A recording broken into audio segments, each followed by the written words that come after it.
Have you ever felt that whisper of an ancient voice, a story just beyond the edge of your hearing, telling you secrets of a time so old it feels like another world? Imagine standing on damp, primordial earth, mist rising from colossal trees, and hearing the distant rhythmic thud of stone on stone, shaping something impossibly vast. It's a strange thing, isn't it? To consider that before empires like the Maya or the Aztecs even dreamt of their grand cities, another civilization, the Olmec, had already laid the very groundwork of Mesoamerican culture.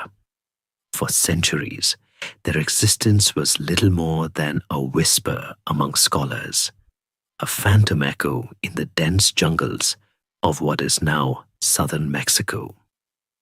So, before you get comfortable, take a moment to like the video and subscribe, but only if you genuinely enjoy what I do here.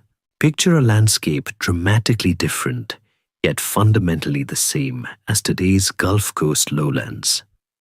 A network of broad rivers, fed by the constant heavy rains, snaking through a flat, fertile floodplain that stretched towards the shimmering Gulf of Mexico. This was a land of abundance, teeming with fish, game, and rich volcanic soil that allowed for multiple harvests a year. A true agricultural paradise, just begging for settlement. But it was also a land of challenge, prone to seasonal flooding, requiring ingenuity to harness its bounty without being overwhelmed. It was in this dynamic environment, around 1500 BCE, that the first subtle signs of something new began to emerge, not with a bang, but with the quiet, persistent hum of communal effort. Small, scattered settlements, little more than clusters of wattle and daub huts, slowly coalesced along the riverbanks, their inhabitants, for generations, focused on the immediate concerns of survival, planting maize, fishing, and hunting. They lived in harmony, or perhaps more accurately, in a wary truce, with a powerful, untamed nature surrounding them, learning its rhythms, understanding its moods, and most importantly, discovering how to coax sustenance from its generous but sometimes brutal embrace. Historians still argue whether the initial population growth in this specific region was driven purely by agricultural success, or if it was also influenced by migrations from other less hospitable areas, seeking the fertile promise of the river basins. What is clear, however, is that something began to shift. We see it in the archaeological record, a subtle thickening of refuse layers, an increase in the size and complexity of dwellings, hints that these once ephemeral villages were becoming more permanent, more substantial.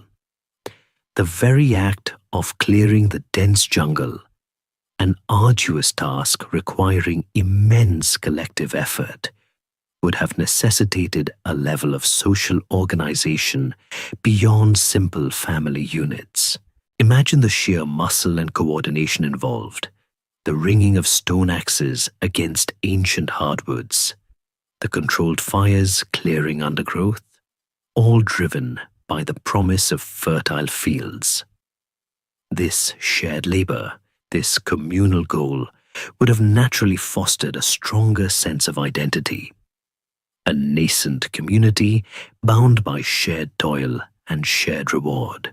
It's like watching a handful of isolated Lego bricks, each interesting on its own, slowly but surely click together, forming something larger, more intricate, and ultimately, far more resilient.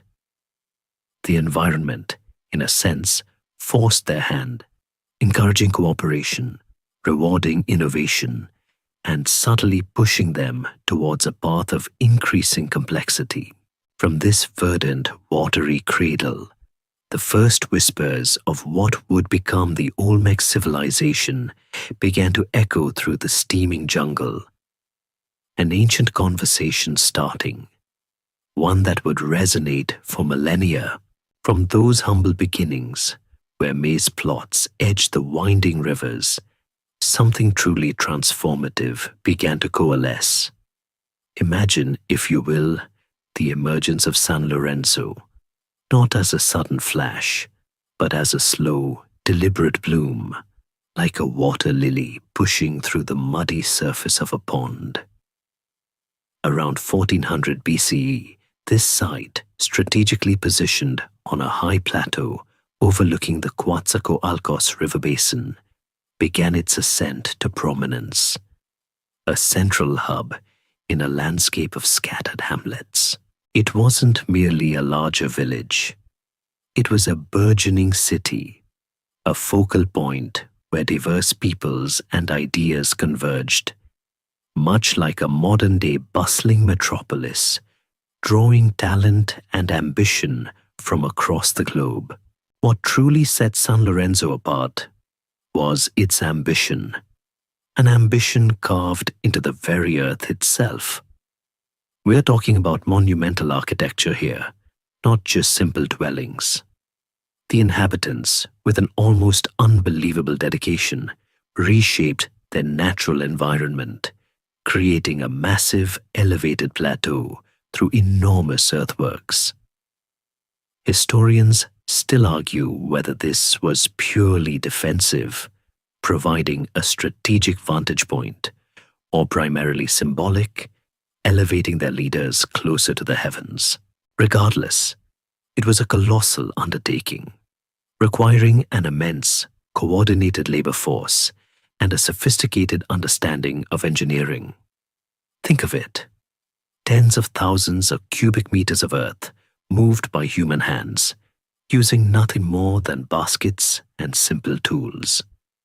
It makes you wonder if they had some ancient version of team-building exercises to keep morale high, perhaps with competitive basket filling or synchronized chanting. And then there were the colossal heads.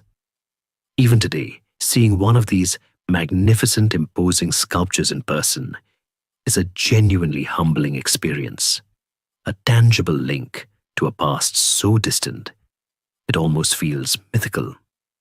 At San Lorenzo, a significant number of these massive basalt portraits were unearthed, each weighing many tons, some over 3 meters tall. The sheer logistics of quarrying these enormous stones from the Tuxtla Mountains, sometimes over 80 kilometers away, then transporting them across rivers and dense jungle, remains a marvel. How did they do it? Scholars propose a combination of rafts, sledges, and hundreds, if not thousands, of laborers, perhaps using greased rollers and human muscle, inch by painstaking inch. It was an exercise in pure willpower, a testament to the power of a centralized authority capable of mobilizing such an astonishing workforce. These heads weren't just pretty faces, they were declarations, solidified power. Beyond the colossal heads, San Lorenzo was a hub of artistic and technological innovation. Evidence suggests the presence of specialized artisans who crafted intricate jade ornaments, polished mirrors of ilmenite and magnetite, and finely worked pottery. This indicates a society moving beyond subsistence, where some individuals could dedicate their time and skill to crafts rather than solely food production, a clear sign of increasing social stratification. Furthermore, early examples of sophisticated drainage systems, carved stone aqueducts, have been found at San Lorenzo, demonstrating an advanced understanding of water management crucial for a large, dense population in a tropical environment. It's like discovering that ancient plumbers were not only efficient, but also had a flair for design. The sheer scale and complexity of these achievements firmly established San Lorenzo not just as a settlement, but as the earliest known Olmec capital, a powerful testament to their ingenuity and organizational prowess, laying the foundation for all the cultural developments that would follow. So we've talked about the impressive earthworks of San Lorenzo, but let's be honest, nothing quite captures the imagination like the colossal heads. Imagine stumbling upon one of these in the dense jungle, half buried, a silent, stony sentinel emerging from the earth. They're not just big, they're overwhelmingly, majestically big, and they speak volumes even without uttering a single sound. Each head, individually carved from enormous blocks of basalt, weighs anywhere from 6 to 50 tons, a weight that would give even modern crane operators a moment of pause, let alone people working with ropes and raw manpower. The sheer audacity of their creation is a mystery that still hums with unanswered questions, a silent conversation between us and their long-dead creators. These aren't just generic faces. Each one is distinct, possessing unique facial features, expressions, and often elaborate headgear. Some wear what appear to be tight-fitting helmets, adorned with intricate symbols that historians still argue whether they represent specific regalia, perhaps for a ball game, or denote high status, or even lineage. Others display more elaborate headdresses, almost like ceremonial hats, hinting at different roles or identities. Could these be portraits of powerful rulers, ancestral figures, or even revered warriors? The prevailing theory leans towards them being representations of Olmec rulers, immortalized in stone, their visages broadcast across the landscape as a symbol of their authority and power. It's the ultimate ancient selfie, really. Just a tad more labor-intensive to produce. The stone itself, as we touched on before, came from quarries in the Tuxtla Mountains, a significant distance from San Lorenzo, sometimes up to 80 kilometers away. Think about the logistics for a moment. Cutting these massive boulders from the volcanic rock face, likely using a combination of intense heat, cold water, and percussion, then hauling them through thick jungle and across swollen rivers. It wasn't a casual weekend project. It suggests a society with a highly organized labor force, capable of orchestrating complex engineering feats on a grand scale. We're talking hundreds, if not thousands, of people working together, perhaps using wooden rollers, ropes made from local fibers, and immense human strength. It's a bit like imagining a slow-motion, ancient version of a house-moving company, just with much, much larger furniture. The placement of these heads at San Lorenzo is also fascinating. They weren't just scattered randomly. They were strategically positioned, often near important architectural features or ceremonial spaces, suggesting a deliberate purpose beyond mere decoration. Some were buried, seemingly intentionally, perhaps as part of a ritual or to signify the end of a ruler's reign. This act of killing or decommissioning the monument adds another layer of intriguing complexity to their story. While the precise meaning of every symbol and the full intent behind their placement continue to be debated among archaeologists, one thing is certain. These colossal heads were not just works of art. They were powerful statements, embodying the very essence of Olmec leadership and their sophisticated worldview, standing as undeniable proof of a civilization that had mastered both artistry and immense organizational power. A truly shocking fact that still resonates with us today. While the colossal heads certainly dominate the Olmec narrative, and for good reason, they're truly awe-inspiring. The scope of Olmec art and symbolism extends far beyond those monumental visages. Imagine an entire artistic language, rich with meaning, carved into jade, painted on pottery, and incised into small portable objects. It's like discovering an ancient emoji set, but each symbol carries the weight of a complex spiritual belief. Their art wasn't merely decorative. It was a profound expression of their worldview, their connection to the natural world, and their understanding of the cosmos. One of the most striking and pervasive motifs is the were-jaguar, a creature that seems to blend human and feline characteristics, often depicted with a snarling, downturned mouth, cleft head, and sometimes even infant-like bodies.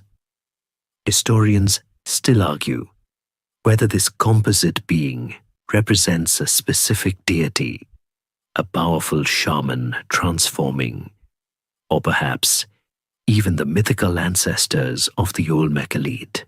Whatever its precise interpretation, the were-jaguar appears across various media, from small jade figurines to monumental altars, suggesting its central importance in their religious beliefs. It's almost as if the jaguar, the apex predator of their jungle home, became the ultimate symbol of power, mystery, and the raw, untamed forces of nature, which the Olmecs sought to understand and perhaps even control. Beyond the jaguar, Olmec art features a fascinating array of other creatures, crocodiles, serpents, and birds, often depicted with stylized features and incorporated into complex scenes. These animal motifs frequently appear alongside anthropomorphic figures, suggesting a deep spiritual connection between humans and the animal kingdom, perhaps reflecting shamanic practices where individuals could transcend the human form. Imagine a spiritual journey where the lines between human and animal blur, a concept that feels both ancient and remarkably resonant even today. It makes you wonder if they had stories about mischievous monkey gods or wise serpent oracles, much like the fables we have today. The medium itself was often imbued with significance. Jade, a notoriously hard stone, was highly prized, not just for its beauty, but likely for its perceived spiritual properties. The act of carving such a recalcitrant material would have required immense skill, patience, and specialized tools, elevating the craftsman to a respected position within society. Mirrors, often made from highly polished magnetite or ilmenite, also held significant ritual importance, perhaps used for divination or to reflect spiritual light. These weren't simply trinkets. They were conduits to the divine, tools for understanding the unseen world. The very act of creating these objects, from the sourcing of rare materials to the meticulous craftsmanship, was likely a sacred endeavor, a collaboration between human hands and the divine. The artistry of the Olmec, with its recurring themes and powerful symbolism, provides a rich, albeit sometimes enigmatic, window into the minds of this ancient civilization. A truly shocking level of artistic sophistication for their time. Having explored the intricate world of Olmec art and the profound meanings embedded within their sculptures, It's only natural to wonder how these ideas, these precious objects, and indeed, the very influence of the Olmec themselves, spread across the vast and varied landscape of Mesoamerica. This brings us to the fascinating subject of trade networks, an ancient highway system, not of paved roads, but of rivers, footpaths, and shared cultural currents. It's like picturing an ancient Amazon prime, delivering not just goods, but also ideas, all powered by human muscle and ambition. From their heartland in the Gulf Coast lowlands, the Olmec established an extensive web of connections that reached far beyond their immediate territories. They weren't just isolated farmers. They were savvy merchants and influential cultural ambassadors, building relationships with distant communities. Think of it, goods like obsidian, used for razor-sharp tools and weapons, came from the distant highlands of Guatemala and central Mexico. Jade, that most prized and beautiful stone we discussed, was sourced from riverbeds and quarries hundreds of kilometers away, perhaps in the Motagua River Valley. Basalt, for those enormous colossal heads, came from the Tuxtla Mountains. Even shimmering magnetite and ilmenite for their ritual mirrors journeyed from remote locations. This wasn't just local bartering. It was a sophisticated system of long-distance exchange. Historians still argue whether these trade networks were primarily driven by economic necessity, a demand for materials not found in the Olmec heartland, or if they were also heavily influenced by the prestige associated with acquiring exotic goods and the symbolic power of certain materials. Perhaps it was a bit of both, a cunning blend of practical needs and powerful desires.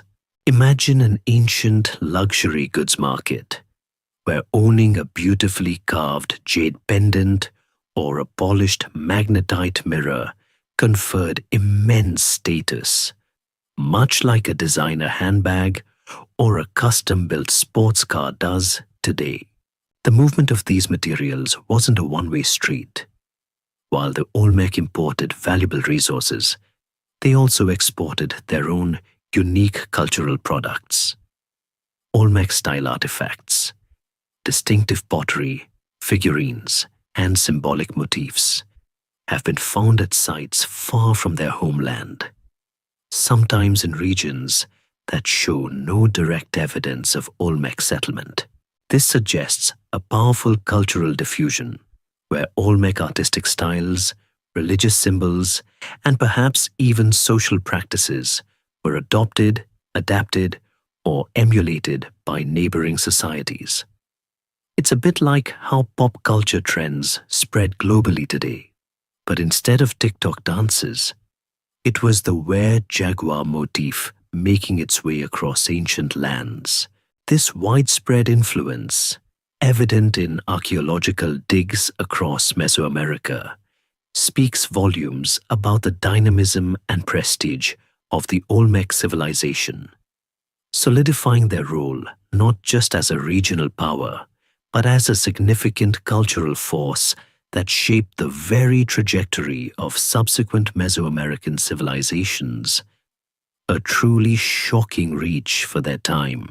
As San Lorenzo eventually faded from its zenith, a new star began to rise in the Olmec firmament, pulling the center of power and innovation eastward.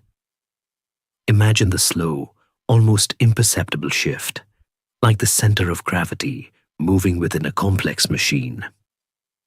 This new focal point was La Venta, a remarkable site located on a low natural island within a vast swampy region near the Tonala River. Emerging around 900 BCE, La Venta wasn't just a successor. It was an evolution, building upon the foundations laid by San Lorenzo, but reaching new heights of architectural and organizational sophistication. La Venta, unlike its predecessor, was a planned ceremonial center of astonishing precision, laid out along a north-south axis with an almost obsessive adherence to symmetry. Think of it as an ancient urban planner's dream, a carefully orchestrated landscape designed to reflect the Olmec cosmos. At its heart stood Complex A, a series of earthen mounds and courtyards, including a massive fluted conical pyramid, believed to be the earliest monumental pyramid in Mesoamerica. Historians still argue whether its unique fluted shape was purely aesthetic, mimicking volcanic cones, or had a deeper cosmological significance, perhaps representing sacred mountains, or even a giant ear of maize. Regardless, its sheer scale and the precision of its construction are a testament to the Olmec's evolving engineering skills and their profound understanding of sacred geometry. But La Venta's innovations weren't limited to its grand architecture. This site is particularly renowned for its lavish votive offerings and caches of precious materials deposited deep beneath the earth. Imagine discovering enormous offerings of polished serpentine blocks, arranged in intricate mosaic pavements, forming abstract jaguar masks, then meticulously buried, never to be seen again, or caches of hundreds of exquisitely carved jade celts, smooth axe-like objects, laid down in patterns, perhaps as a form of ritual purification or dedication. These aren't just random burials. They're deliberate, complex ritual acts on an astonishing scale, signifying immense wealth and a profound belief in the power of offerings to the deities or the earth itself. It's like burying a priceless art collection just for the sheer spiritual satisfaction, a concept that feels both extravagant and deeply pious. The colossal heads continue to be a hallmark of Olmec power at La Venta, though fewer in number than at San Lorenzo. However, La Venta introduced a new type of monumental sculpture. The altars, massive stone blocks with figures emerging from niches or caves, often depicted holding infants or supernatural beings. These altars likely served as thrones for rulers or as stages for important rituals, further emphasizing the divine connection and authority of the Olmec elite. The shift to La Venta signals not just a geographical relocation of power, but a refinement of Olmec cultural and religious practices, making it a site of unparalleled importance in understanding the zenith of this remarkable civilization, a truly shocking level of foresight in urban planning. From the deliberate planning of La Venta, we turn our gaze upwards, or perhaps more accurately, inwards, to the very heart of their sacred landscape, the mounds and pyramids. These weren't simply piles of earth. They were carefully constructed mountains, microcosms of the cosmos, designed to connect the human realm with the divine. Imagine the sheer dedication, the communal effort, as generations of Olmec people sculpted the very land beneath their feet, transforming it into a sacred stage for their rituals and beliefs. At La Venta, the most prominent structure is the Great Pyramid, or Complex C, a monumental, fluted cone of earth and clay rising over 30 meters high. It's the oldest known pyramid in Mesoamerica, a truly astounding feat for its time. Historians still argue whether its unique, almost pleated appearance was meant to emulate the nearby volcanic cones of the Tuxtla Mountains, thereby imbuing it with the raw creative power of the earth, or if it held a more abstract cosmological meaning, perhaps symbolizing a gigantic maize cob, a source of life and sustenance. Regardless, its construction involved moving an estimated 100,000 cubic meters of earth, all by hand, basket by basket, an undertaking that would make even a modern construction crew pause and scratch their heads. It makes you wonder if they had ancient work songs, rhythmic chants to keep their spirits up as they hauled endless loads of dirt under the tropical sun. Beyond the massive pyramid, La Venta features a series of linear mounds and platforms, all carefully aligned along that precise north-south axis we mentioned earlier. This meticulous orientation suggests a sophisticated understanding of astronomy and the cardinal directions. The Olmec, much like later Mesoamerican civilizations, were keen observers of the sky, tracking the movements of the sun, moon, and perhaps even certain stars. Imagine ancient priests or astronomers standing atop these earthen platforms, gazing at the celestial dance, interpreting the movements of the heavens for their people. These alignments weren't just for show. They likely had profound ritual and calendrical significance, informing agricultural cycles, ceremonial dates, and perhaps even the timing of political events.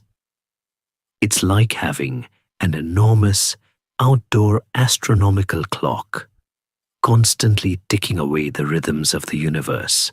The construction of these earthworks, often from different colored clays brought from various locations, was also a deliberate artistic and symbolic act. Layers of colored earth might have represented different cosmic levels, or perhaps even served as offerings within the structures themselves.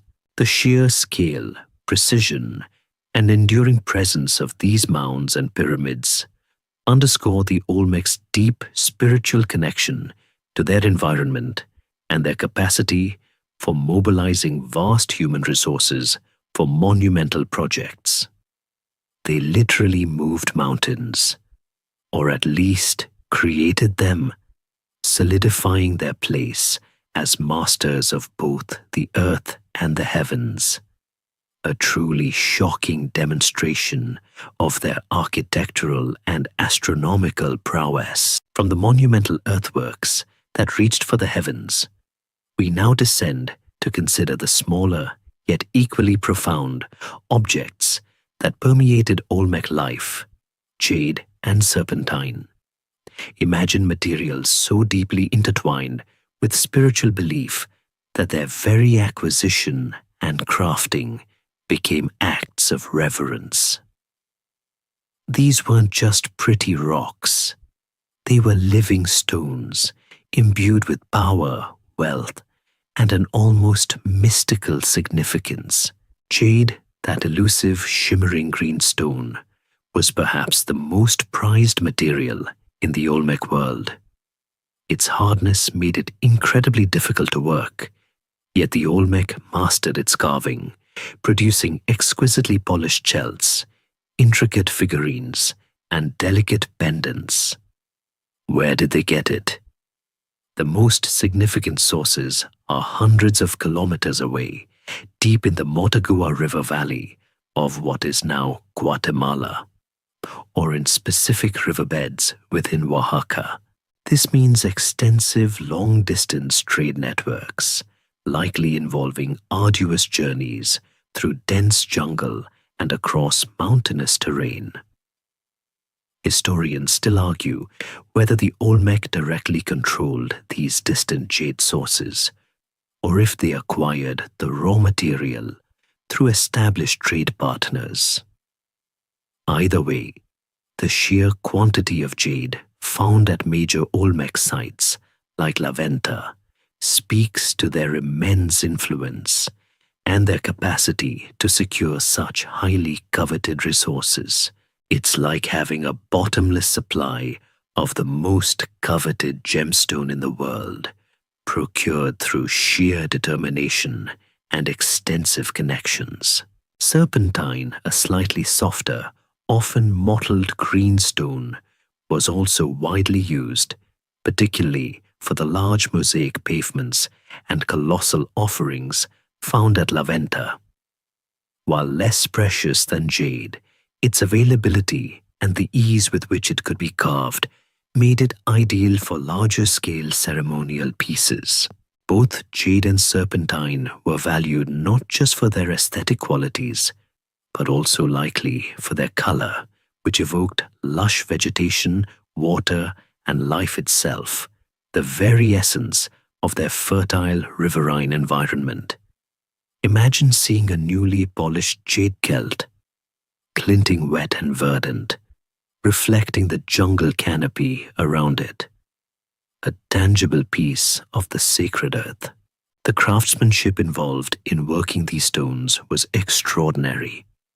Without metal tools, the Olmec artisans relied on abrasion, using harder stones, sand, and water to slowly grind and polish the materials into their desired forms. This was a painstaking process, requiring immense skill, patience, and dedication. Transforming raw stone into objects of profound beauty and spiritual power. It's a bit like watching a modern sculptor working with diamond-tipped tools, but then realizing the Olmec did it with just grit, water, and sheer force of will. These jade and serpentine artifacts, whether a tiny, perfect figurine or a vast mosaic pavement, weren't just status symbols. They were expressions of devotion, tools for ritual, and embodiments of the Olmec worldview, demonstrating a truly shocking mastery over challenging materials. From the intricate beauty of jade and serpentine, our journey now delves into the very core of Olmec existence, their ritual and belief systems, the unseen architecture that shaped their world. Imagine a reality where every natural phenomenon, every rustle in the jungle, every passing cloud, held a profound spiritual meaning, a conversation with unseen forces. The Olmec lived in a world permeated by the sacred, where daily life was inextricably linked to their cosmic understanding.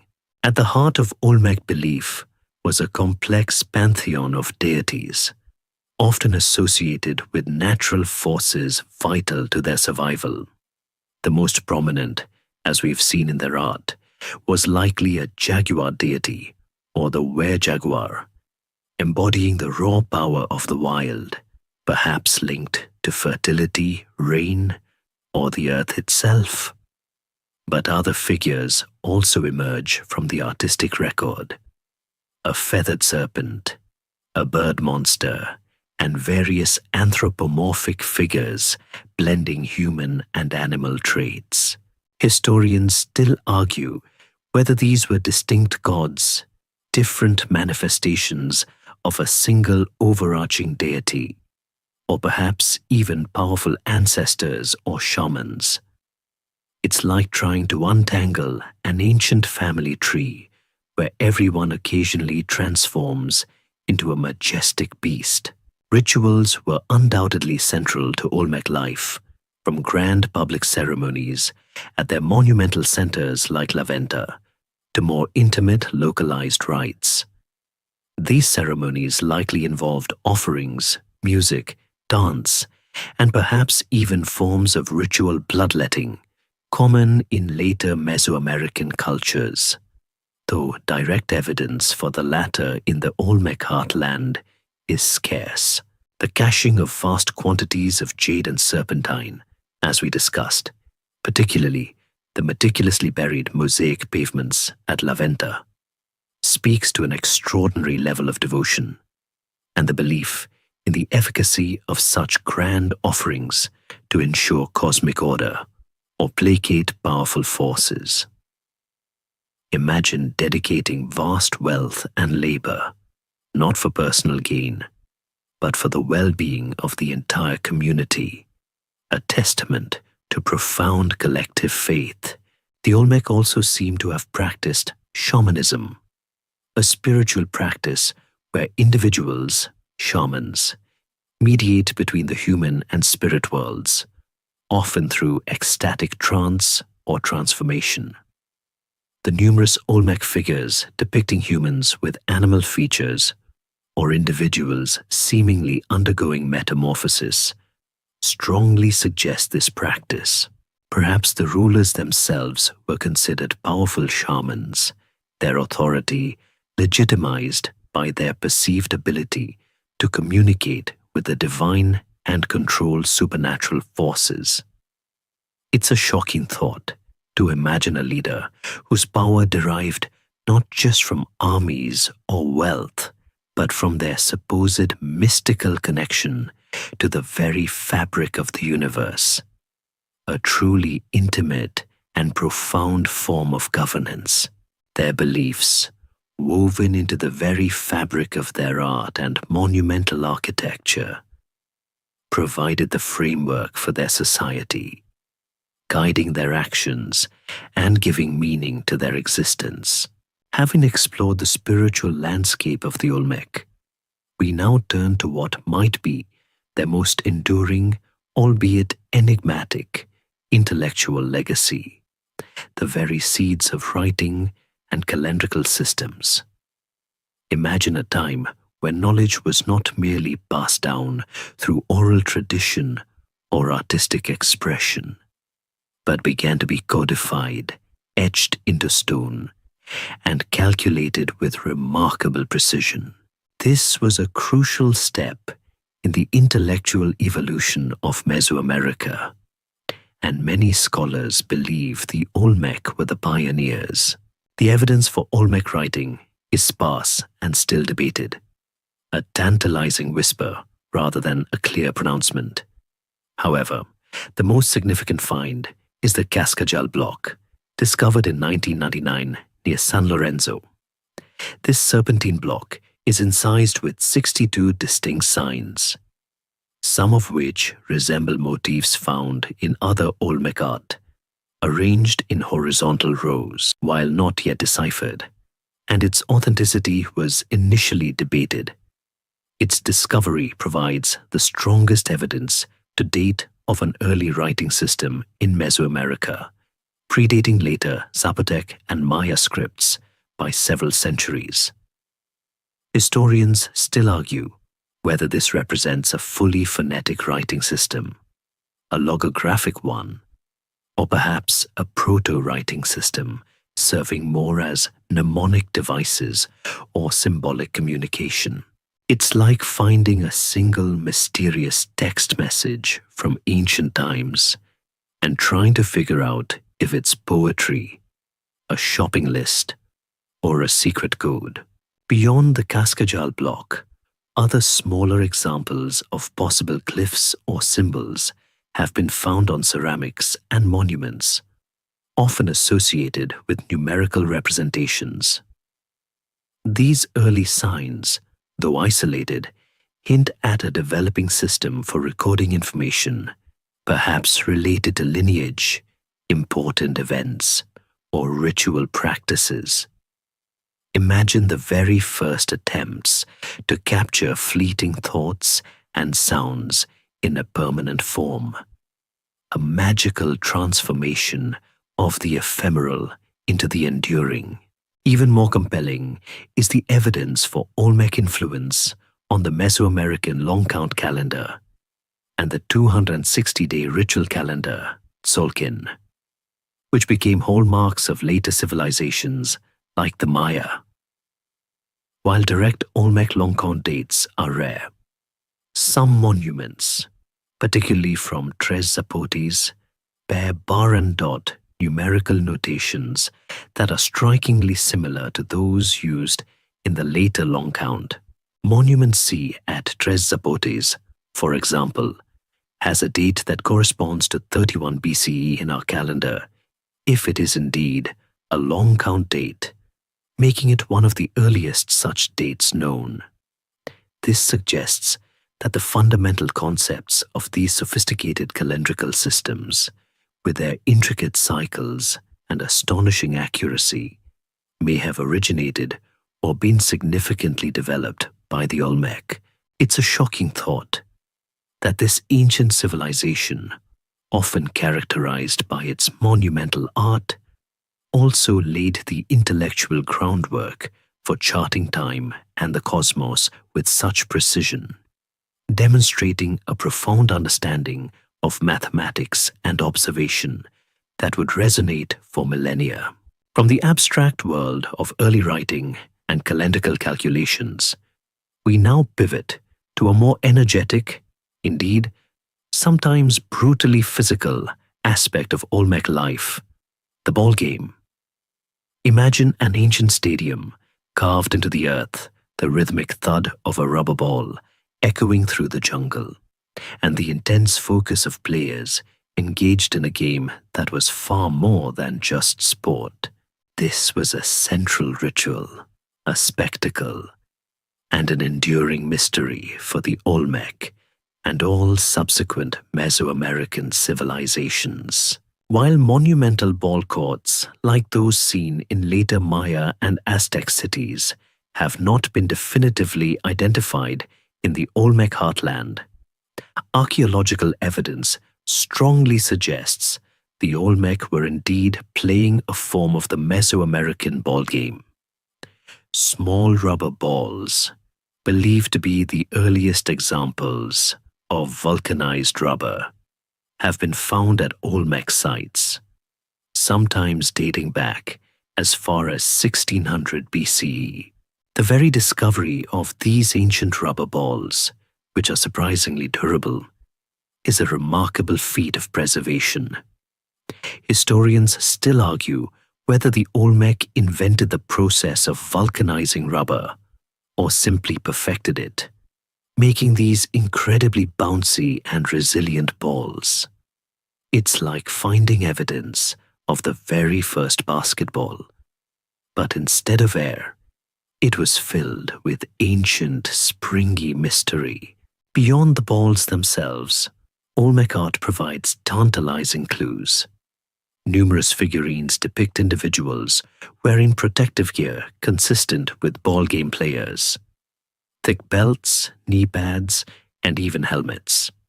Some colossal heads, notably from San Lorenzo, feature what appear to be tight-fitting helmets with ear flaps, leading many scholars to theorize they represent ball game players or even victorious warriors adorned in their protective gear.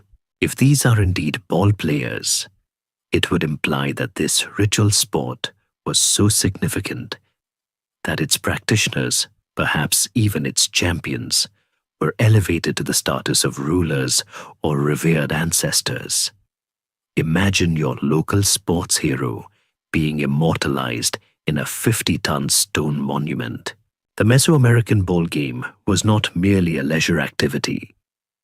It was imbued with profound ritual and cosmological significance. It was often seen as a reenactment of cosmic struggles, a symbolic battle between opposing forces, light and dark, life and death, played out on an earthly stage. The movement of the ball could symbolize the sun, moon, or other celestial bodies, while the precise rules and stakes of the Olmec version remain unknown. Later versions of the game often involved high stakes, including human sacrifice, though direct evidence for this, during the Olmec period specifically tied to the ball game, is less clear.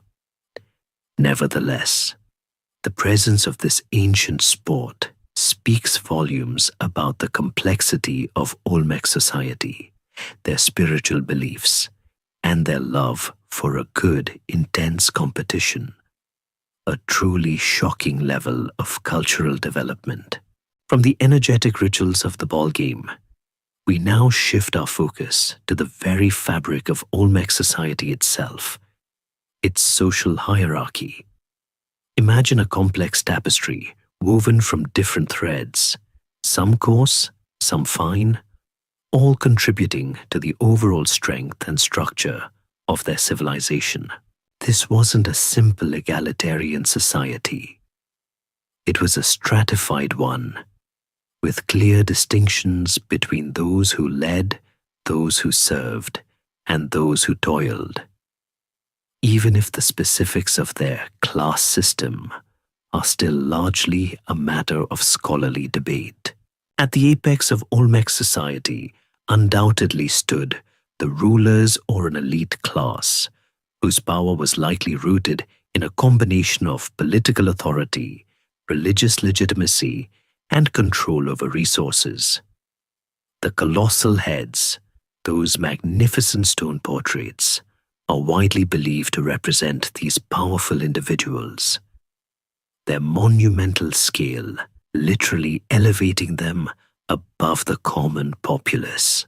These leaders would have commanded the massive labor forces required for monumental construction, orchestrated long-distance trade, and perhaps even served as the chief priests, mediating between the human and spiritual realms. Imagine the immense charisma and authority required to convince hundreds, if not thousands, of people to dedicate their lives to moving multi-ton stones across vast distances. Beneath this elite, there would have been a class of specialized artisans and craftspeople. We've seen evidence of their incredible skill in the exquisite jade carvings, the polished mirrors, and the finely crafted pottery. These individuals, freed from the daily grind of food production, could dedicate their time to developing and honing their artistic talents, creating the very objects that defined Olmec culture and symbolized the power of their rulers. This specialization is a hallmark of complex societies, signaling a surplus of resources that allowed for a division of labor beyond basic subsistence. It's like an ancient version of a highly skilled trades guild, where mastery of a craft brought respect and purpose. The vast majority of the Olmec population, however, would have been commoners, farmers, fishers, and laborers who produced the food and provided the raw manpower for the monumental projects. Their lives, while essential, would have been largely focused on daily subsistence, working the fertile floodplains to cultivate maize, beans, and squash, and harvesting the abundant resources of the rivers and jungles. Their dwellings would have been simpler, their possessions fewer, but their collective effort was the bedrock upon which the entire Olmec civilization rested. Historians still argue whether this social stratification was purely hereditary, or if there was some degree of social mobility, perhaps through exceptional skill in craft or success in warfare. Regardless, the evidence points to a sophisticated and well-organized society, far beyond simple tribal structures, capable of immense collective action thanks to a clearly defined, albeit somewhat mysterious, social hierarchy, a truly shocking level of organization for their time. From the intricate layers of Olmec society, we now turn to a more turbulent aspect of their existence: warfare and conflict. Imagine a world not always at peace, where the need for resources, control over trade routes, or even ritualistic purposes could ignite clashes between communities. While the Olmec are often celebrated for their art and intellectual advancements, The archaeological record also hints at a darker, more combative side, a testament to the universal human complexities that transcend time and culture. Direct, undeniable evidence of large-scale battles or fortified cities in the Olmec heartland is less abundant compared to later Mesoamerican civilizations like the Maya, who left behind detailed stelae depicting battles and captive rulers. However, subtle clues point towards the presence and importance of warfare. The most compelling evidence comes from the colossal heads themselves. As we've discussed, many of these monumental sculptures wear what appear to be protective helmets, similar to those used by ballgame players, but also suggestive of combat attire. Some heads even show damage, potentially from deliberate defacement or ritualistic killing of monuments, possibly linked to the defeat of a ruler or a shift in power. Historians still argue whether these helmets solely signify ball players or if they also represent warriors, a debate that underscores the intertwined nature of sport, ritual, and conflict in ancient Mesoamerica. It's like wondering if a modern-day football helmet is only for the game, or if it also represents the warrior spirit of the athlete.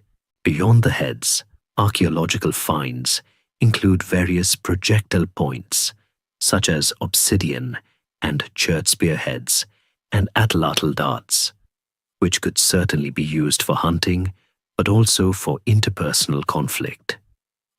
While these tools don't definitively prove warfare, their presence in significant numbers at sites suggests that violence, at some level, was a part of life. Furthermore, the strategic location of sites like San Lorenzo on elevated plateaus, offering commanding views of the surrounding lowlands, could suggest a defensive posture, a desire to protect their vital resources and population. Imagine a watchful eye over their fertile lands, always alert to potential threats. The themes in Olmec art also provide indirect insights. Depictions of powerful, often aggressive, anthropomorphic figures or beings consuming or dominating others could be interpreted symbolically to reflect concepts of conquest or the subjugation of rivals. While these are often open to multiple interpretations, they speak to a worldview where power dynamics and dominance were important.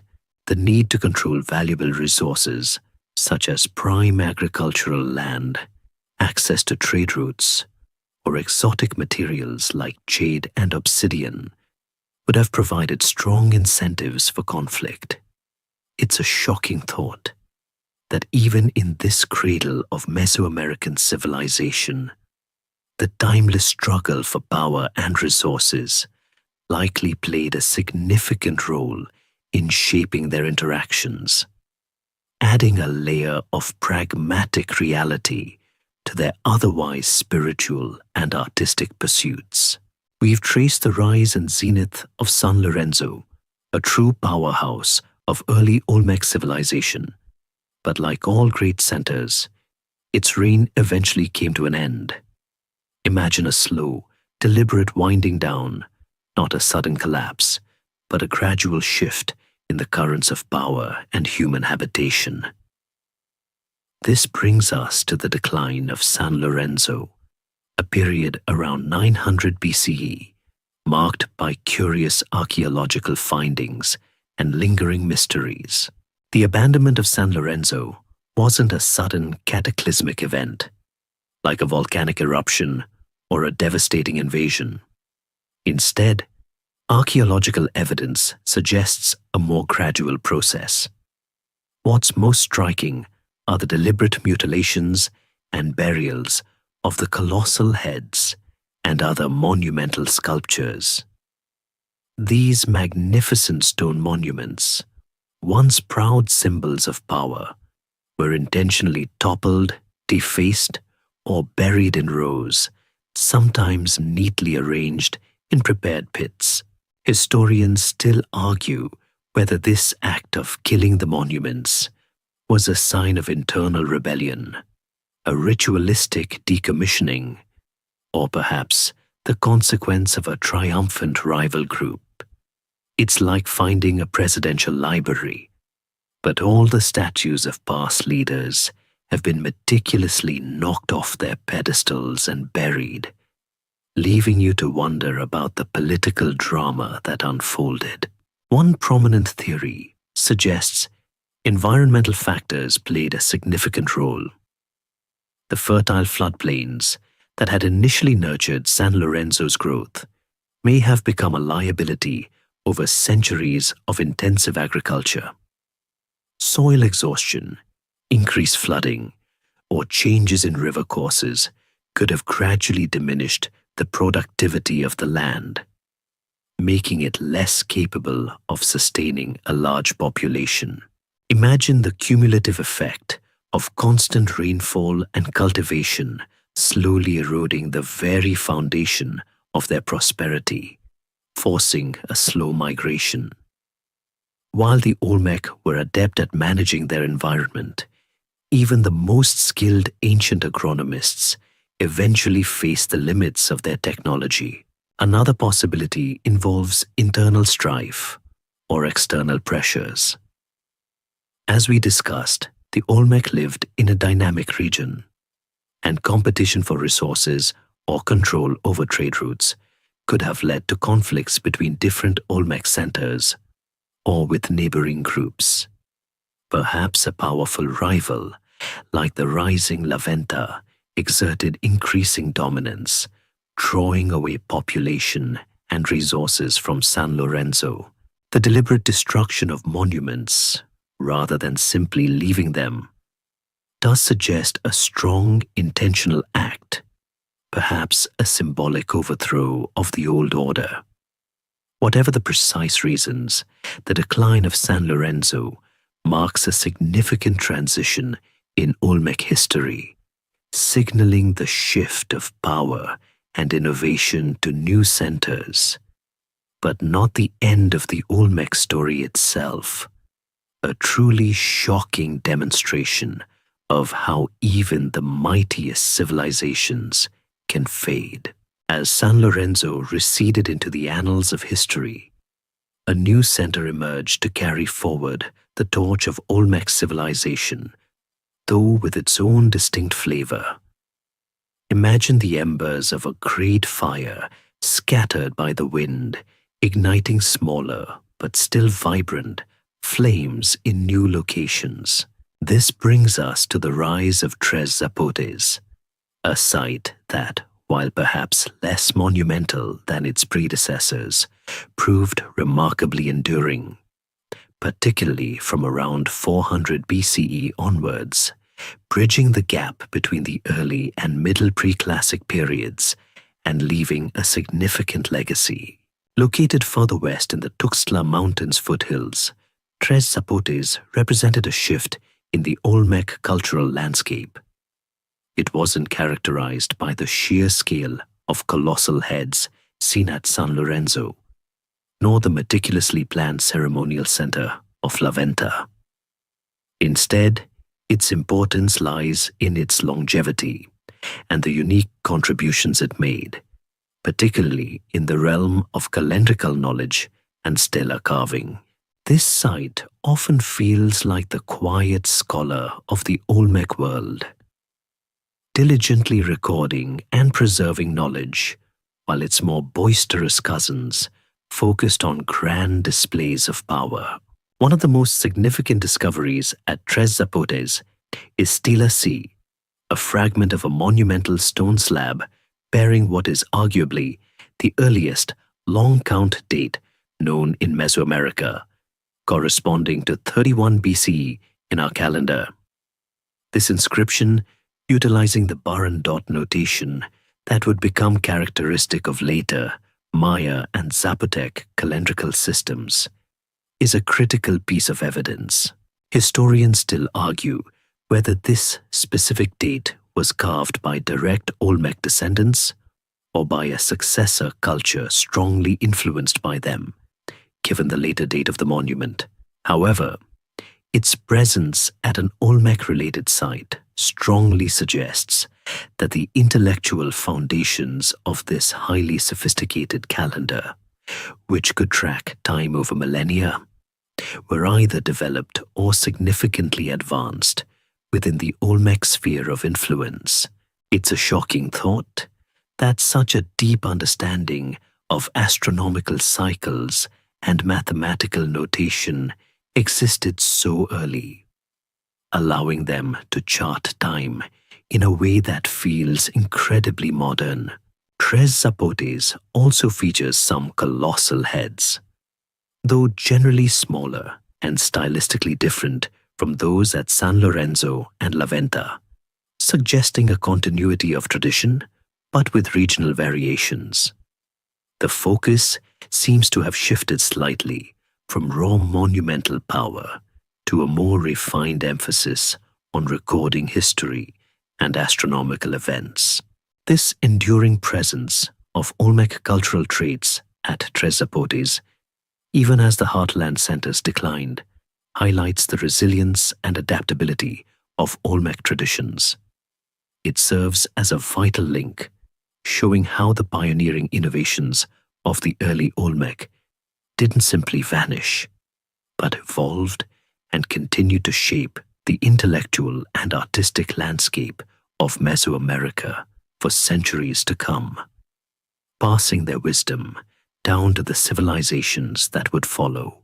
Having journeyed through the rise and fall of Olmec centers, we arrive at one of the most vigorously debated topics in Mesoamerican archaeology: the extent of Olmec influence, often encapsulated in the mother culture versus sister culture debate. Imagine a ripple effect where the drop is the Olmec civilization and the spreading circles represent its impact on every subsequent major culture in the region. But how wide and deep were those ripples really? The mother culture hypothesis, championed by early Olmec scholars, posits that the Olmec were the direct progenitors of nearly all foundational aspects of later Mesoamerican civilizations. According to this view, the Olmec originated key traits like monumental architecture, specific art styles, writing, calendrical systems, the ball game, and certain religious beliefs, which then diffused outwards, essentially seeding other emerging cultures. The idea here is that they were the original innovators, the grand architects whose blueprints were then adopted and adapted by others. This perspective emphasizes the Olmec's pioneering role, portraying them as the primary source of cultural innovation in the region. It's like arguing that one particular ancient band invented rock and roll, and everyone else just played covers. However, the sister culture hypothesis offers a more nuanced view, suggesting that while the Olmec were undeniably important and highly influential, they were not the sole originators of all Mesoamerican traits. Instead, this perspective proposes that various complex societies were developing concurrently across Mesoamerica, interacting with each other, exchanging ideas, and independently inventing or co-developing similar cultural elements. In this model, the Olmec were a powerful and prestigious sister culture among several, contributing significantly to a shared cultural pool, but not necessarily being the singular mother.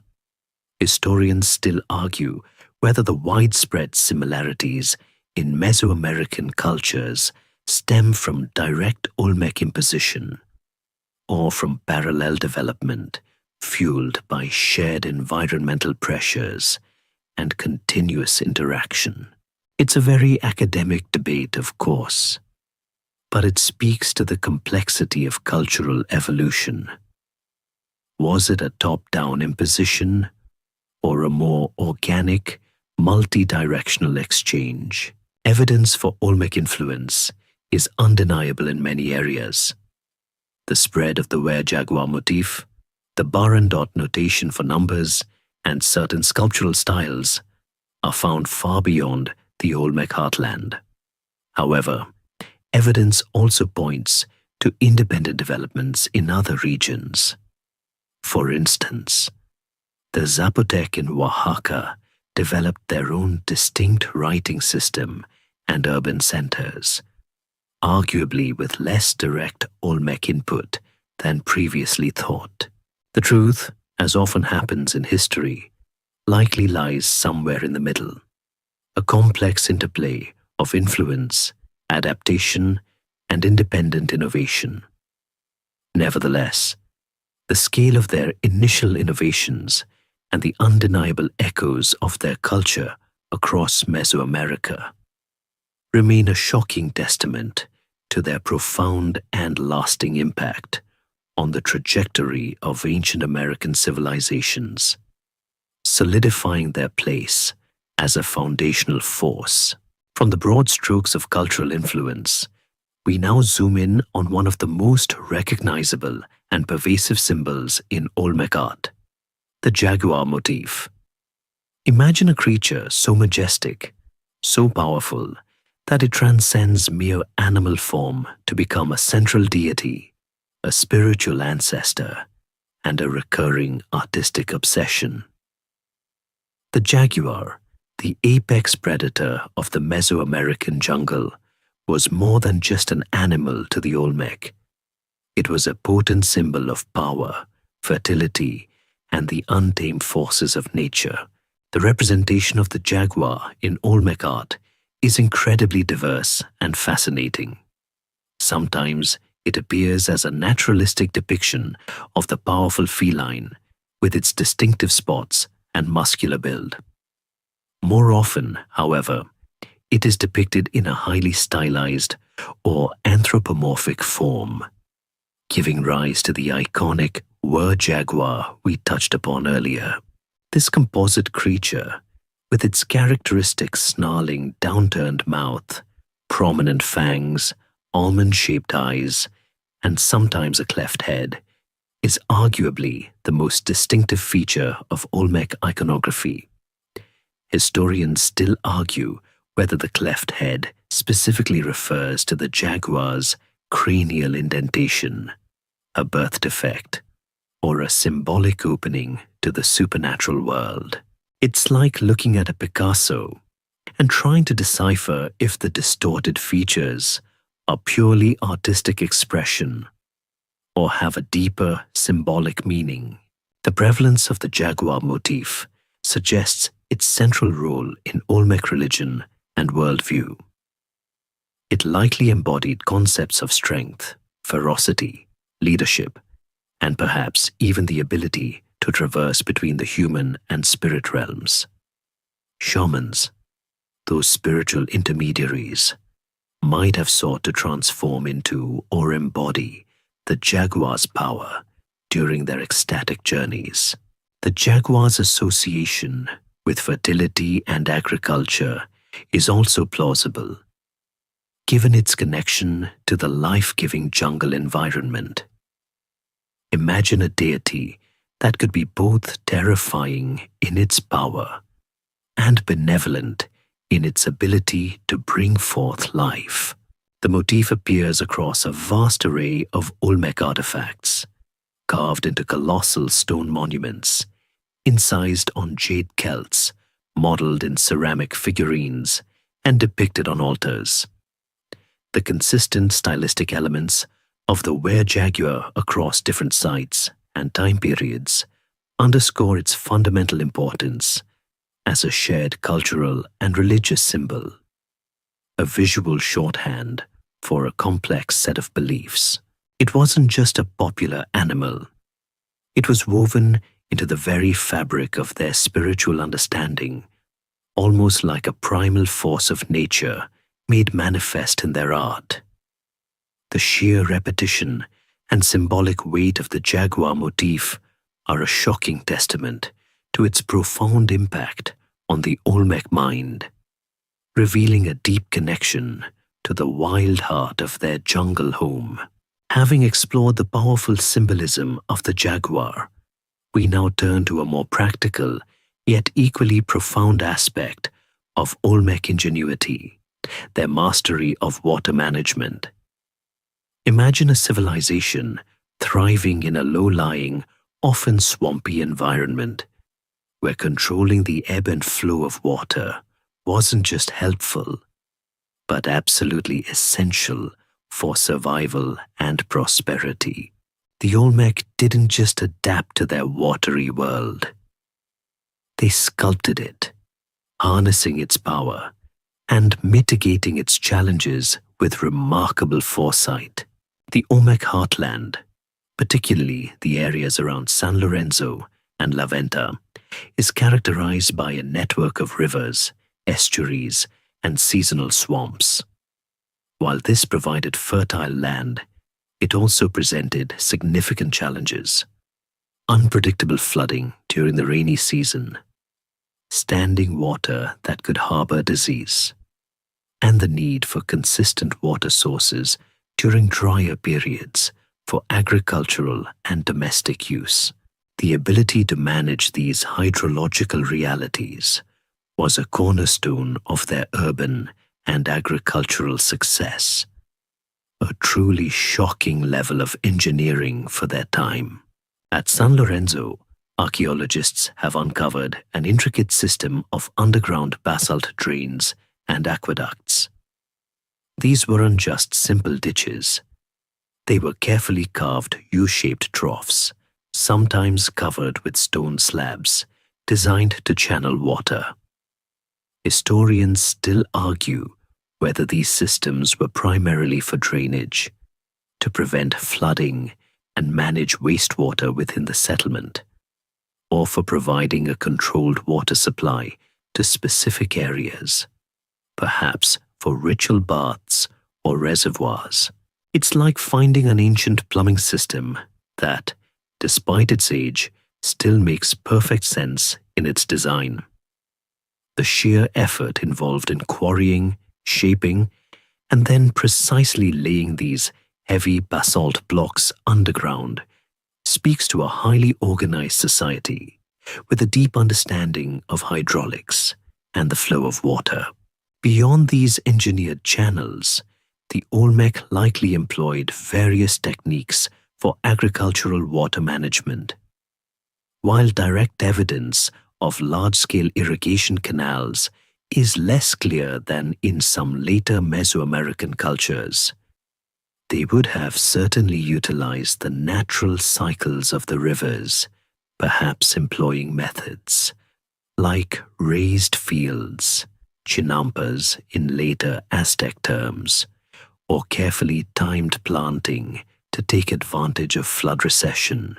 Imagine an entire community living in tune with the rhythm of the floods, turning a potential disaster into a source of renewed fertility. Their sophisticated water management systems, both for urban drainage and agricultural sustainability, highlight not only their engineering prowess, but also their profound practical knowledge of their environment, transforming a challenging landscape into a cradle of civilization. From the vital arteries of their water systems, we now delve into one of the more unsettling, yet undeniably integral aspects of ancient Mesoamerican life: sacrifice and offerings. Imagine a world where the line between life and death was frequently blurred, and where profound devotion was expressed through acts that, to modern sensibilities, can seem quite grim. While direct extensive evidence of human sacrifice, specifically within the Olmec heartland, is not as widespread or explicitly depicted As in later cultures like the Aztecs, the archaeological record and comparative studies strongly suggest its practice, alongside a rich tradition of other equally significant offerings. The most compelling evidence for ritual sacrifice comes indirectly through the artistic representation of individuals holding what appear to be infant bodies or were jaguar babies, sometimes limp or seemingly lifeless. These images, often found on altars or in jade carvings, have led many scholars to interpret them as depictions of infant sacrifice, perhaps offered to fertility deities or to ensure abundant harvests. Historians still argue whether these depictions represent actual ritual killings or are purely symbolic, a metaphorical offering of the most precious and vulnerable. It's a truly haunting image, a mystery whispering across millennia. Beyond potential human sacrifice, the Olmec engaged in extensive and elaborate votive offerings, the deliberate burial of precious objects for ritual purposes. As we explored with La Venta, the discovery of massive caches of serpentine and jade, meticulously arranged into mosaic pavements or layers of celts, then carefully buried, speaks volumes about their belief system. These weren't just abandoned items. They were offerings of immense value and labor, given back to the earth or to the deities. Imagine the sheer effort of sourcing, carving, and then burying tons of precious stone. A profound act of devotion on a monumental scale.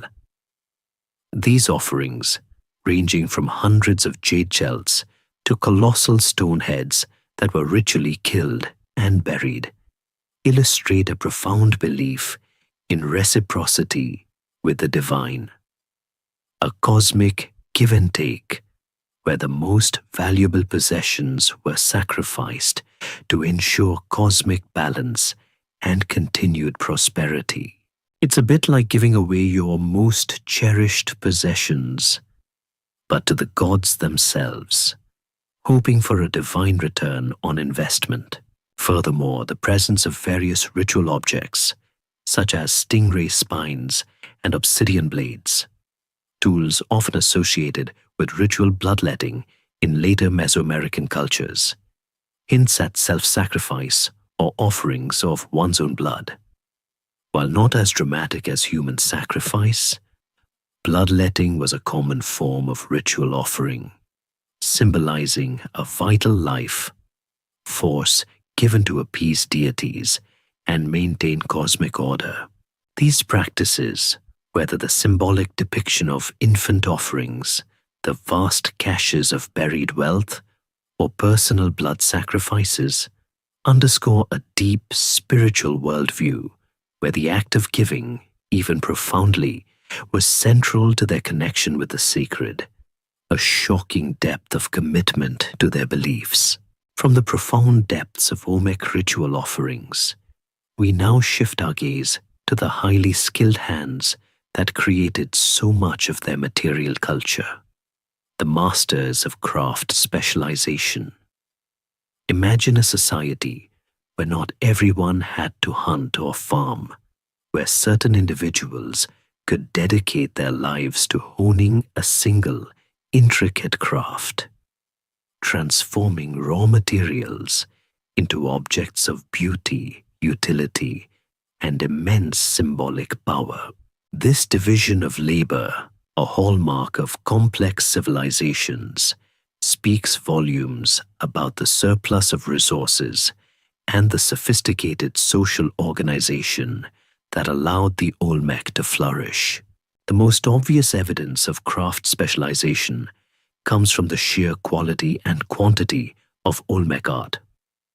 We've already discussed the monumental basalt colossal heads, requiring not only incredible artistic skill, but also advanced understanding of stoneworking and logistics. Imagine the sculptors passing down techniques through generations, their hands intimately familiar with the properties of various stones, capable of coaxing human-like expressions from seemingly intractable rock. This wasn't just hobby work. It was a dedicated profession, requiring years of apprenticeship and inherent talent. Historians still argue whether these artisans were full-time specialists supported by the elite, or part-time specialists who also engaged in subsistence activities. However, the consistent style and high technical proficiency suggest a significant commitment to these crafts. Beyond the monumental sculptures, the exquisite jade carving we explored is another prime example. Jade, being incredibly hard, demands specialized tools and immense patience.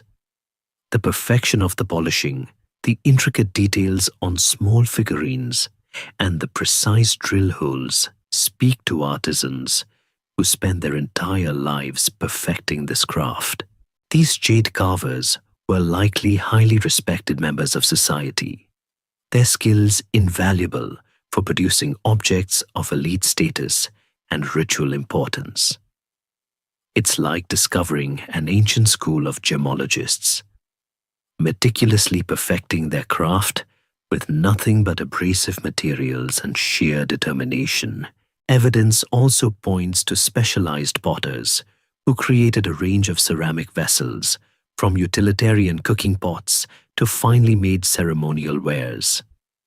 Some Olmec pottery displays sophisticated firing techniques and decorative motifs, suggesting a level of expertise beyond simple household production. Furthermore, the presence of polished mirrors made from magnetite and ilmenite indicates specialists who understood how to grind and polish these metallic stones to create reflective surfaces, perhaps for ritualistic purposes. The very existence of these diverse and highly skilled crafts demonstrates a robust economy capable of supporting non-food producing specialists, a testament to the Olmec's advanced societal structure. It's a shocking thought to consider that while much of the world was still in rudimentary stages of tool-making, the Olmec had already established a system where artistic and technical mastery could be pursued as a full-time endeavor, pushing the boundaries of what was possible with ancient technologies. From the skilled hands of Olmec artisans, we now lift our gaze to the silent, watchful eyes of their priests and wise men, individuals who unlocked the secrets of the heavens, the masters of astronomical knowledge. Imagine a time when the night sky was not just a canopy of stars, but a living calendar, a celestial clock, and a divine messenger. The Olmec, much like their later Mesoamerican successors, were astute observers of the cosmos, charting the movements of celestial bodies with a precision that still astonishes us today. While direct written treatises on Olmec astronomy are, understandably, non-existent, the evidence for their sophisticated understanding comes from several compelling sources. We've already touched upon the precise alignments of monumental architecture at sites like La Venta. The main axis of La Venta, oriented along a true north-south line, suggests a deliberate astronomical orientation, possibly tied to solstices or equinoxes, crucial for agricultural planning and ceremonial cycles. Imagine a vast outdoor observatory where the rising and setting of key celestial bodies dictated the rhythm of life and ritual.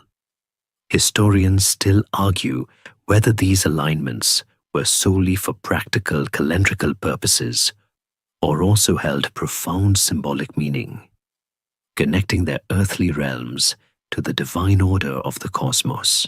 Beyond architectural alignments, the very development of their advanced calendrical systems, as seen in the early long-count dates at Tres Zapotes, points to a deep astronomical understanding. To create a calendar that could track time over millennia, capable of predicting eclipses and celestial events, requires generations of meticulous observation, complex mathematical calculations, and a profound theoretical framework. The Olmec, in all likelihood, were the intellectual architects of these systems, laying the groundwork for the highly accurate calendars used by the Maya and Aztecs. It's a bit like discovering that the ancient Greeks, instead of just philosophizing, had already laid the foundation for modern astrophysics. The consistent presence of specific celestial motifs in Olmec art also hints at their astronomical knowledge. Depictions of celestial bands, starry backgrounds, and figures associated with the sun or moon suggest a pantheon of sky deities and a worldview deeply intertwined with cosmic phenomena. Imagine a world where the sun's journey across the sky or the moon's monthly cycle wasn't just a natural occurrence, but a powerful, divine narrative guiding their lives. This sophisticated astronomical knowledge wasn't just for intellectual curiosity. It was intensely practical, informing agricultural cycles, dictating the timing of rituals, and legitimizing the power of rulers who could seemingly commune with the heavens.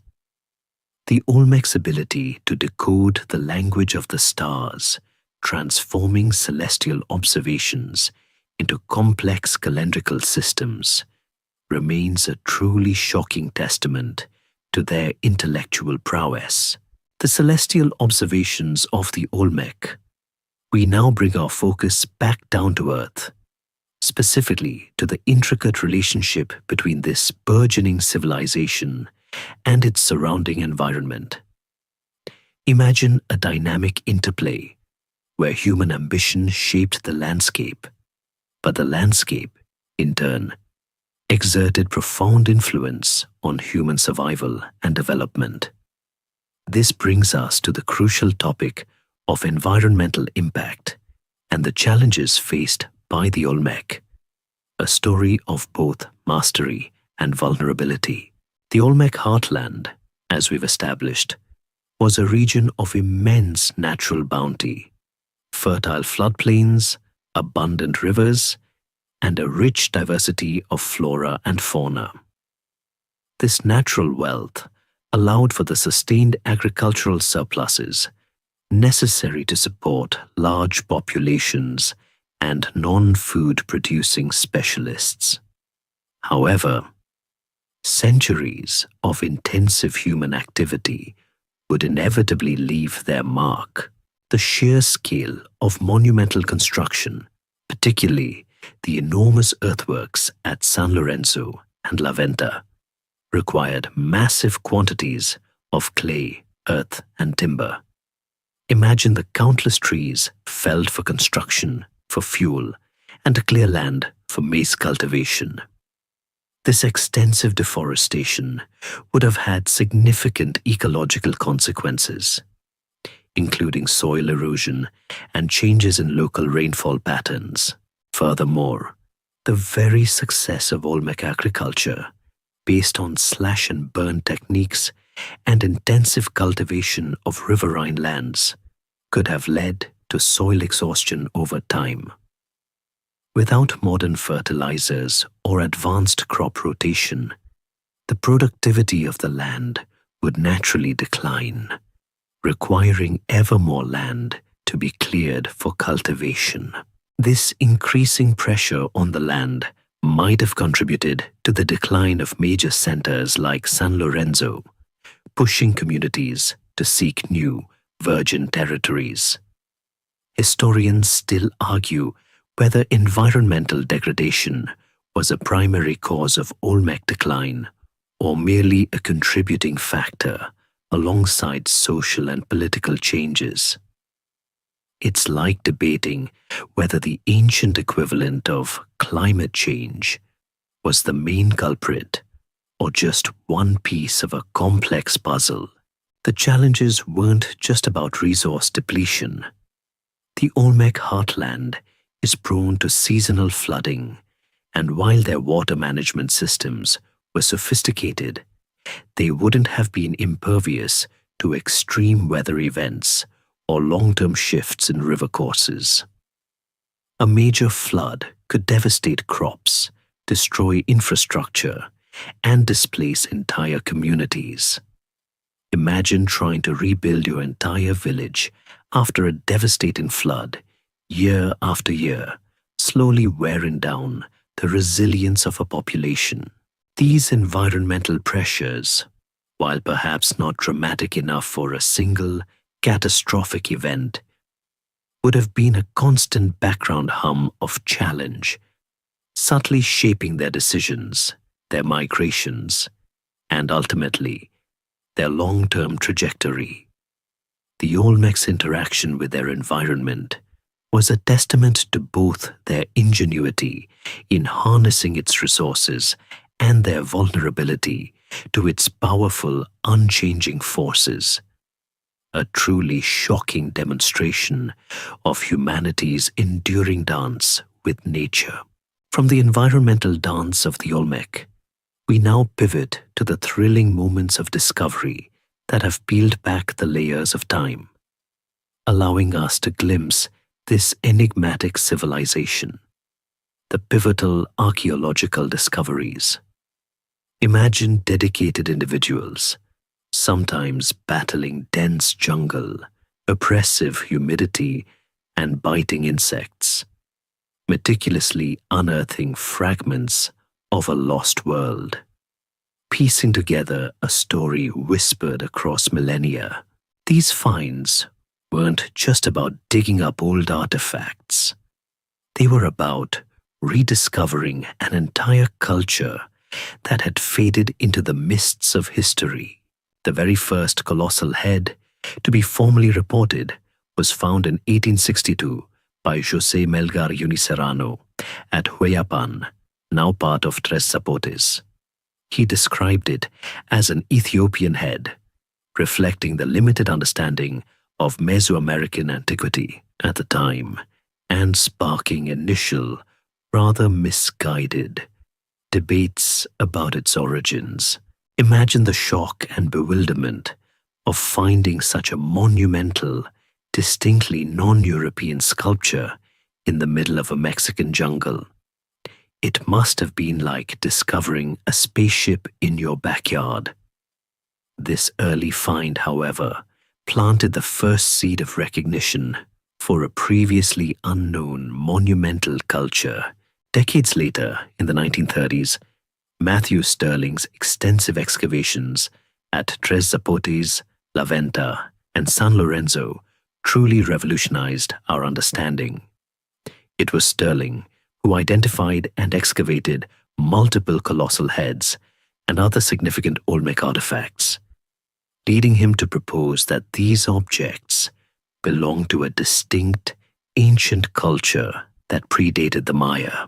His systematic archaeological work provided the foundational evidence, pulling the Olmec out of obscurity and firmly establishing their place as a major early Mesoamerican civilization. Historians still argue whether Stirling's initial interpretations fully grasp the scale of Olmec cultural diffusion, or if they were somewhat limited by the prevailing understanding of the time. Yet his pioneering work remains undeniable. Subsequent decades of archaeological research, particularly at San Lorenzo by Michael Coe and at La Venta by various teams, continued to unearth more colossal heads, elaborate caches, and the architectural complexities we've discussed. The discovery of the Cascajal block in 1999, providing the earliest evidence of Olmec writing, was another groundbreaking moment, constantly pushing back the timeline for intellectual development in the Americas. Each new excavation, each carefully dusted artifact, adds another piece to the vast ongoing puzzle of Olmec civilization. A truly shocking testament to how persistence and meticulous scientific inquiry can unearth the deepest secrets of the past. The thrilling moments of archaeological discovery, we now turn our attention to the tantalizing gaps, the silent spaces in our knowledge, the unanswered questions that continue to shroud the Olmec civilization in mystery. Imagine staring at a magnificent ancient tapestry, knowing that entire sections are missing, leaving profound narratives incomplete. Despite over a century of research, the Olmec remain wonderfully, frustratingly enigmatic, a testament to the vastness of time and the ephemeral nature of ancient societies. Perhaps the most persistent mystery revolves around their origins. While we have clear evidence of their emergence around 1500 BCE, the precise factors that led to the rapid development of such a complex society remain elusive. Was it a gradual internal evolution from local groups spurred by agricultural success? Or was there an external stimulus, perhaps migrations bringing new ideas or technologies? Historians still argue whether the Olmec as a unified cultural group truly existed, or if the term simply refers to a shared artistic and religious tradition adopted by various distinct ethnic groups across the Gulf Coast. It's like trying to pinpoint the exact moment when a scattered collection of small towns suddenly decided to become a major metropolitan area, with all the contributing factors and chance encounters that entails. Then there's the mystery of their writing system. As we discussed, the Cascajal block offers tantalizing clues, but without a Rosetta Stone or more extensive texts, the Olmec script remains largely undeciphered. What stories did they wish to tell? What records did they keep? Were they historical accounts, religious texts, or administrative documents? The inability to read their own words leaves a significant void in our understanding of their inner lives, their political structures, and their historical narratives. Imagine having a detailed map, but no legend to tell you what the symbols mean. That's the challenge of Olmec writing. Finally, the ultimate fate of the Olmec, particularly the reasons for the comprehensive decline and eventual abandonment of their major centers, remains a subject of ongoing debate. Was it environmental degradation, as we discussed, leading to resource depletion or increased flooding? Was it internal social unrest, perhaps a revolt against the elite, evidenced by the deliberate mutilation of colossal heads? Or was it external pressure from rival groups, shifting trade routes, or even epidemic diseases? The lack of clear historical records means we are left to infer from archaeological patterns, leaving multiple plausible scenarios for their eventual fading from prominence. It's a truly shocking thought to consider that a civilization so powerful and innovative could leave behind such magnificent monuments, yet remain so quiet about its own ending. These unanswered questions, far from being failures of research, highlight the enduring allure of the Olmec, continually inviting new generations of scholars to delve deeper into their captivating past. The lingering shadows of unanswered questions, we now arrive at the enduring resonance of the Olmec. their echoes into the future. Imagine a single, powerful note struck centuries ago, its vibrations still rippling through the grand symphony of Mesoamerican history, shaping the very harmonies that came after. The Olmec may have vanished from their monumental centers, but their cultural and intellectual innovations proved remarkably resilient, forming the bedrock upon which later, more famous civilizations would build their own magnificent structures. The most striking echo is undoubtedly their profound influence on art and iconography. The word jaguar motif, for instance, in various permutations, can be traced through Zapotec, Maya, and even Aztec art, transforming and adapting but retaining its essential symbolic power. The concept of monumental sculpture, particularly the carving of human forms from massive stone, found its way into later traditions. Imagine the later Maya sculptors, perhaps intuitively, drawing inspiration from the sheer scale and presence of the Olmec colossal heads, even if they never saw them firsthand. Historians still argue whether this widespread artistic diffusion was a direct copying or a process of independent inspiration from shared conceptual frameworks. But the visual similarities are undeniably striking. Beyond art, the Olmec legacy is deeply embedded in the very intellectual scaffolding of Mesoamerica. Their pioneering work in calendrical systems, particularly the bar and dot notation for numbers and the foundational concepts of the long count and 260-day ritual calendars, became indispensable tools for the Maya and others.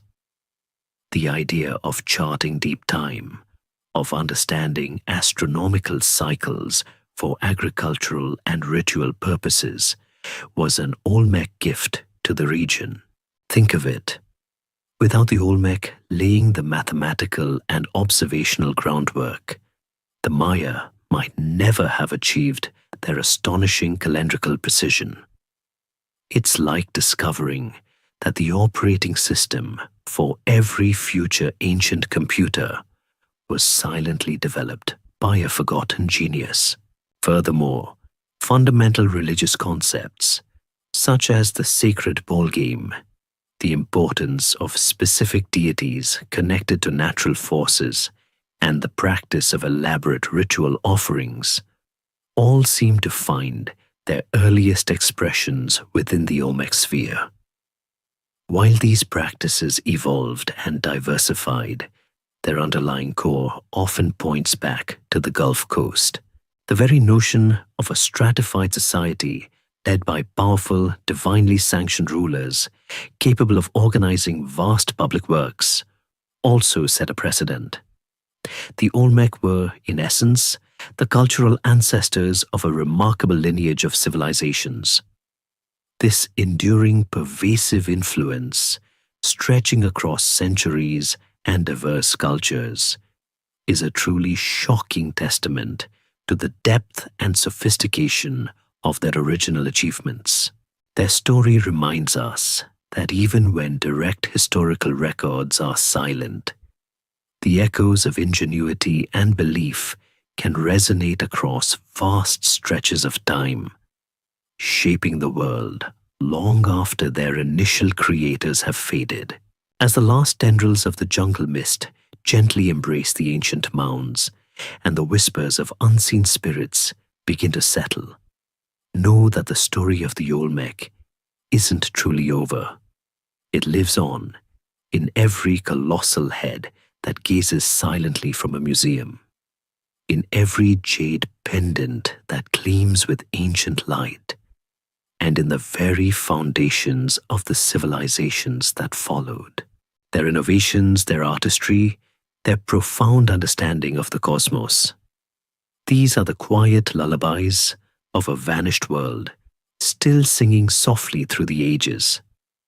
Allow their wisdom to drift into your dreams, knowing that even the most ancient mysteries hold lessons for today. Rest now. Let the soft hum of history guide you into a peaceful slumber. It's truly fascinating, isn't it, to dive into the depths of a civilization like the Olmec. As I reflect on the narrative we've just woven, from those first whispers in the fertile lowlands to the enduring echoes of their genius, I find myself continually struck by a profound sense of awe, mixed with a healthy dose of academic humility.